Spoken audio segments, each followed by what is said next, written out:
Good morning and welcome to the new edition of Dr. Lamba's Awakening Call.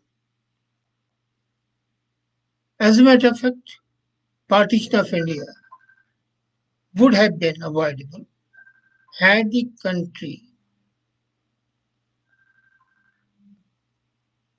at that time not been swayed by the personal ambitions of political leaders.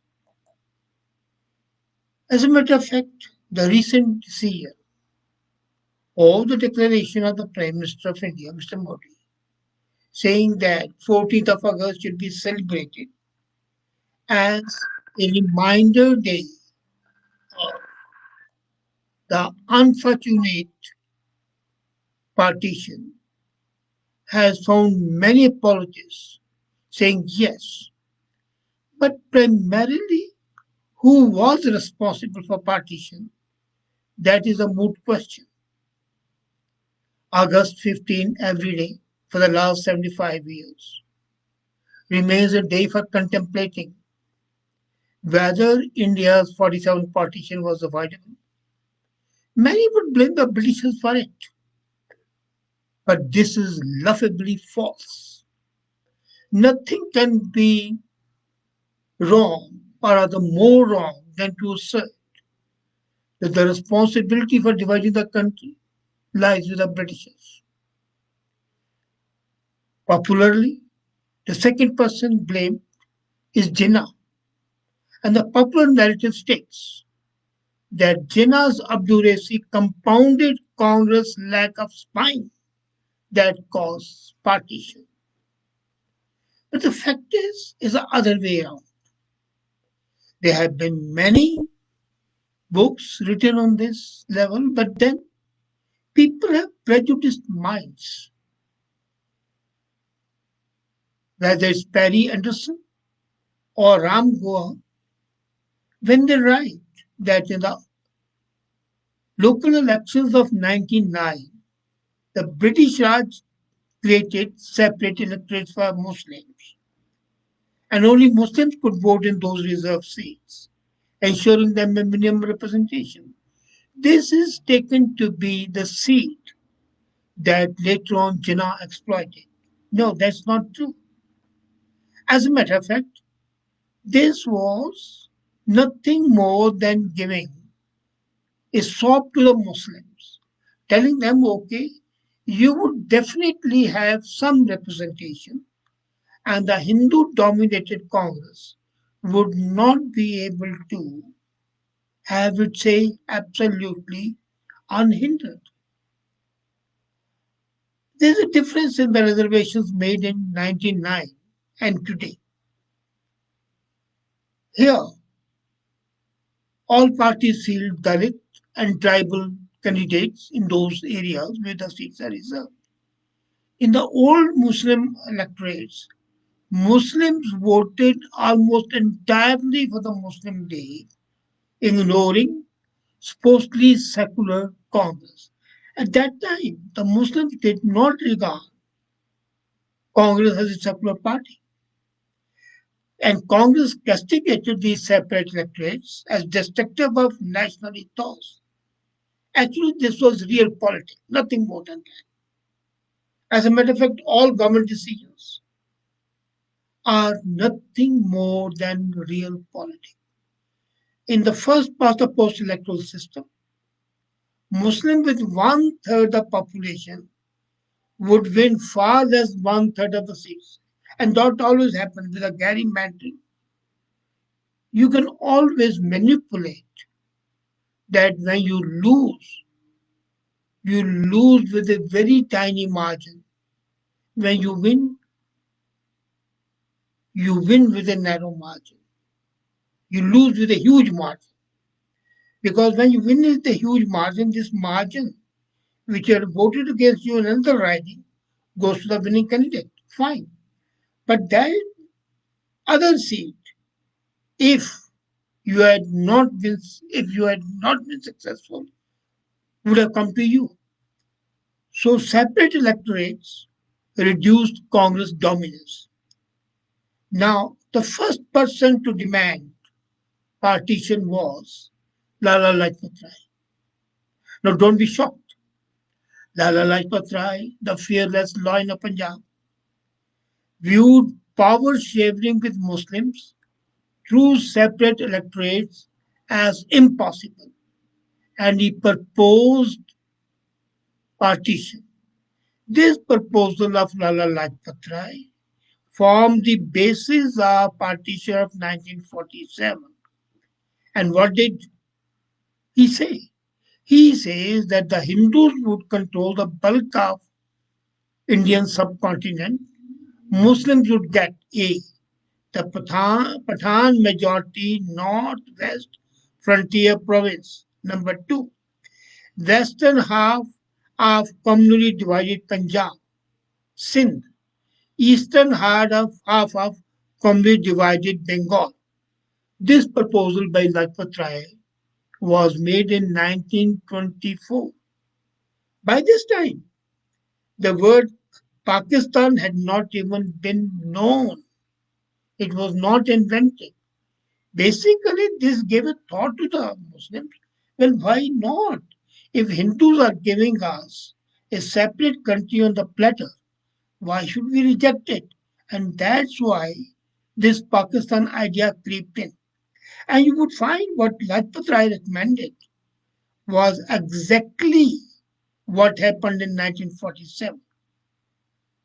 Now, despite secular claims, the Congress was overwhelmingly Hindu. Constituted membership of Congress, if we see, in 1914, less than 1% of the members of Congress were Muslim, 2% in 1915, 3% in 1916. Motilal Nehru, the then president of Congress, father of Jawaharlal Nehru, called Congress a Hindu body. When Gandhi took over Congress leadership, things changed. He allied with the Muslims, backed the Khilafat movement, but this association with the Muslims was disrupted when he called off his non cooperation agitation in 1922 after the violence erupted at Chora Chori. He never consulted Muslims in that decision and lost their trust. Now, in 1927, I'm giving you the historical background.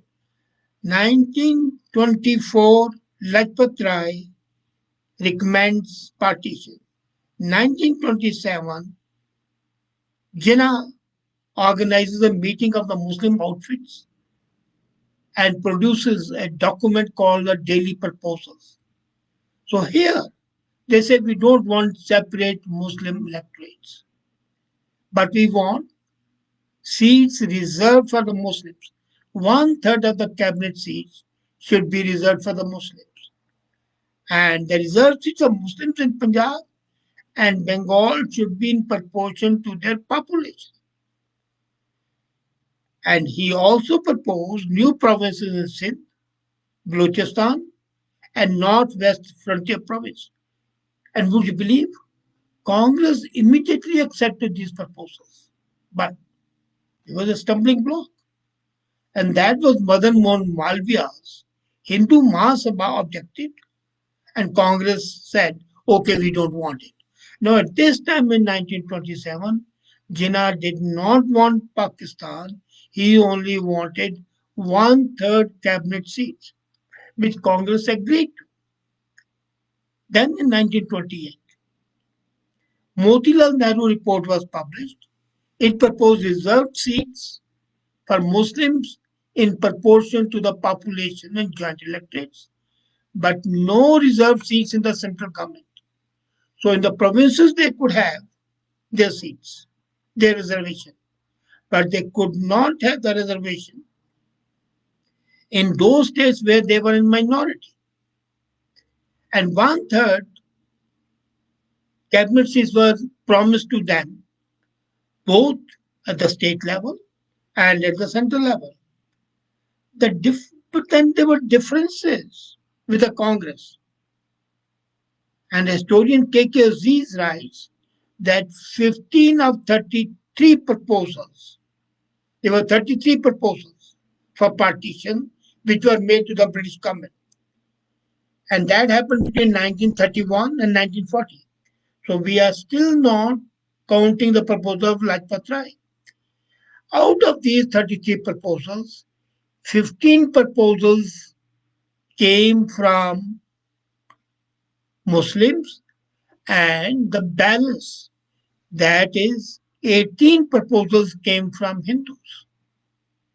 So who is responsible? You start giving an idea, you reject the fundamentally correct demand, and then you make more proposals for partition.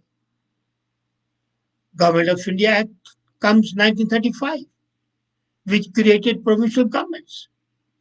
Congress won absolutely in 1937.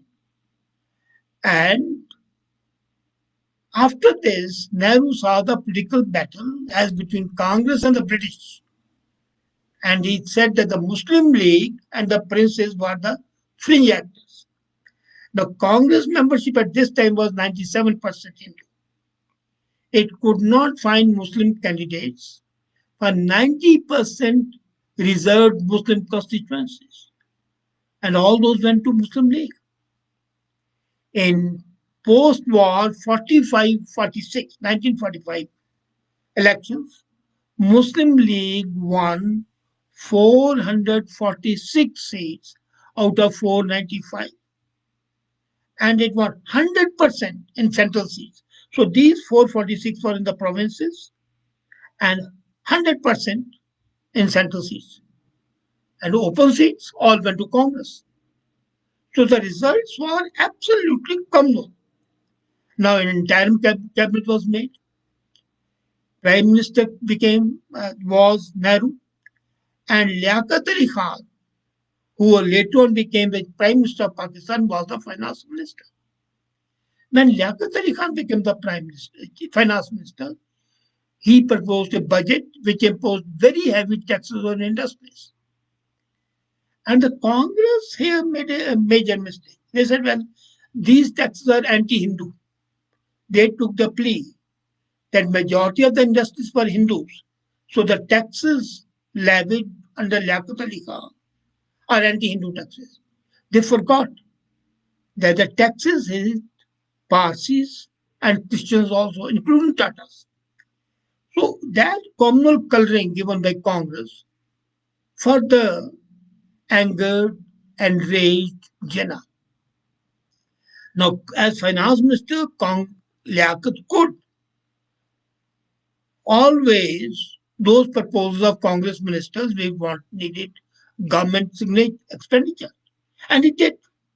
He would approve all expenditure by the Muslim ministers and reject all by the Hindu ministers. So this enraged again the Congress. So one thing led to the other, and ultimately, Congress leaders said that living with the Muslim League was impossible. So partition, which Congress deemed unthinkable, though they made 18 proposals, was immediately accepted by Congress when Mountbatten proposed this in 1947. Can you believe it? That Jinnah gave his consent to the proposal of partition after Congress had agreed. So, who's responsible? Now, had Congress been willing to share power under Jinnah's earlier proposal, and here another curious thing, Jinnah had said that he has no wish to be the prime minister. Here in India, it's commonly said that Jinnah wanted to be prime minister and Nehru wanted to be prime minister, and that personal ambition of both led to partition. No. Jinnah said that he is willing to accept Governor Generalship of United India. And had they accepted that, again the things would have been different. After Governor General has no powers.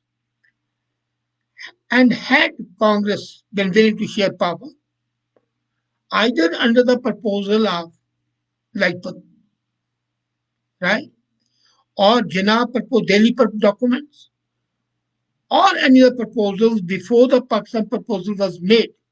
And biggest problem was that Jinnah would always say if Liaquat Ali Khan, finance minister's proposals are rejected as being Hindu discriminatory, what faith is there that they will accept our proposals? I think if that had not been done at that time, that deepening communalism would have plunged an undivided India into a civil war. And thus acting to partition because of non-activity or negative activity by Congress, and of course open hostility of Jinnah, the only way was to divide. You always divide when two brothers fight. Otherwise, there would have been a civil war. And this would have killed at least 3 times more people than those killed in partition. It was not forced in India. Let's be very clear. The Britishers never forced partition on India. It was Nehru and Jinnah's choice. Now, here is a comment by Shama Priya. She says that dismemberment was done to India by Britishers. No, it was not. For the simple reason, the first proposal was made by Lajpat Rai. Out of 45 proposals, 18 proposals were made by 45, yes, 18 proposals were made by Congress. And then she says that partition of India was done by Britishers 7 times. That's ridiculous. She says Afghanistan was separated from India in 1876. She should know it. Afghanistan was never a part of India, except for the brief period where Ranjit Singh was the king of Punjab. At that time, he had conquered Afghanistan. And after that, Afghanistan again became independent. British fought 3 wars with Afghanistan. They were defeated twice, they won once, but they never annexed Afghanistan and made it a part of India. So it was not. Nepal, no, Nepal again was never a part of India. It was an independent kingdom. Bhutan, Tibet, all these 3 were never a part of India. They were always independent. And Bhutan, Tibet, and Nepal were absolutely sovereign. They were not even accepting the suzerainty of the King of England. And she says Myanmar. Again, Myanmar was not a part of India. Britishers conquered it, made it a province of India, and then they let it go. So originally it was never a part of India. And again, Pakistan, Bangladesh. Now, again, British, it's very easy to blame others. It's always easy to see a beam in the eye of the other than to see a small particle mote in your own eye. And that's what's happening. We ignore history. We ignore facts. One thing is sure, people never wanted partition.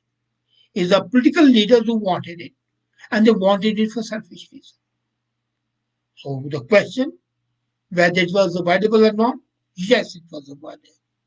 It happened, A, because of the personal ambition, B, because of the precipitate action in asking for partition when it was not required. For example, when Lala Lajpat Rai said it, it was only that they wanted to rule India without interference of the Muslims, or at most, if the Muslims were there, they should be in the survival condition. So that showed the reality. Partition was a horrible thing to happen. Millions of people died. But to blame Britishers for that would be mistake. Let's blame ourselves. Jinnah, Nehru, and all those who signed the documents. Whether they were Patel, Patel was also a signatory to the document of partition. Shyam Prasad Mukherjee, he was signatory to the partition document. Baldev Singh, because Tara Singh refused to sign. And curiously, Mahatma Gandhi refused to sign this partition document. When I saw this document in the home office of the government of Pakistan, England, during one of the visits. I was shocked to see the signatures of Baldev Singh. When Tara Singh refused to sign, they brought in Baldev Singh. And who brought him in? None other than Jawaharlal Nehru. But nobody, they could not replace Gandhi with anybody. Then Jinnah brought in Suravardi, at that time the chief minister of, or the premier of Bengal, and the representatives of the Muslims of Bengal. So two Muslim leaders, three Hindu leaders, one Sikh leader. They signed the documents of partition. But the original request for partition was by Lala Rajpat Rai. The facts are there for you, and see who is responsible. This avoidable tragedy was made unavoidable and created horrors for the people. Let the facts, as I presented to you, prove the canons of partition laying the blame either on the Britishers or on Jinnah alone. Thank you.